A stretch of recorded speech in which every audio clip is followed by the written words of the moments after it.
Do you know they're still talking about that flood in many cultures around the world? So far, 270 flood legends have been identified in different countries and cultures around the world. The Hawaiians have a legend that says, long after the death of Kunihana, the first man, the world became a wicked, terrible place to live. There was one good man left. His name was Nu'u. He made a great canoe with a house on it and filled it with animals. The waters came up over all the earth and killed all the people. Only Nu'u and his family were saved. One family saved in a boat full of animals. Sounds kind of like the Bible story, doesn't it? The Chinese have a legend called the Hiking Classic. They say that Fuhai is the father of their civilization. Fuhai is probably Noah, okay? The story says, Fuhai, his wife, 3 sons, and 3 daughters escaped a great flood. He and his family were the only people alive on earth. After the great flood, they repopulated the world. Interesting. Now, the Toltec Indians in Mexico have a very interesting story. They said the first world lasted 1,716 years and was destroyed by a flood that covered the highest mountains. One family named Coxcox survived. 1,716 years.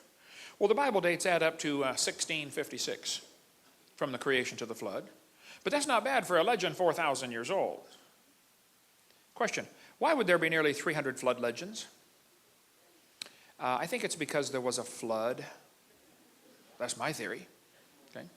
Probably the Atlantis legend, everybody's searching for the lost continent of Atlantis. Probably it's another flood legend. As far as the folks on the boat were concerned, the whole world sank beneath the waves. Actually, they were going up. The world wasn't going down. I think Atlantis is another flood story. Anyway, dinosaurs getting off the ark had a very difficult time. The climate had changed. Things were different. Remember, before the flood, they lived to be 900. Read your Bible. After the flood, they only lived to be 400, and then 200, and then 100. Something changed. Well, for one thing, that canopy overhead was gone. Number 2, the soil was now not loaded with minerals like it's supposed to be to have plants grow like crazy. And the atmospheric pressure was different. The canopy had collapsed. It was gone, I believe. Sunlight was now getting through, radiation, etc. Many more problems in the post-flood environment. Dinosaurs had 2 problems. Number 1, the climate change.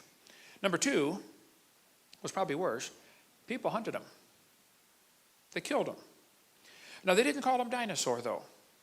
They called them dragon. See, the word dinosaur wasn't made up till 1841. So for most of human history, these creatures are called dragons. Did you know dinosaurs not even in the dictionary in 1891? For most of human history, they were known as dragons. Now, dragons are mentioned in the Bible 34 times. People say, why aren't dinosaurs in the Bible? Last night I'm talking to this lady at the counter at the hotel. She said, well, dinosaurs aren't in the Bible. I said, that's correct. That word wasn't made up till 1841. And if you got the right Bible, that was translated 1611. So of course you're not going to find that word in there. Duh. But they called them dragons. Dragons are listed in the dictionary in 1946 as now rare.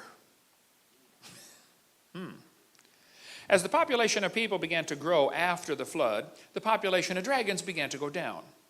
Because nobody wants to live next door to a dragon. Same thing happened in Cobb County, Georgia, where Atlanta is today.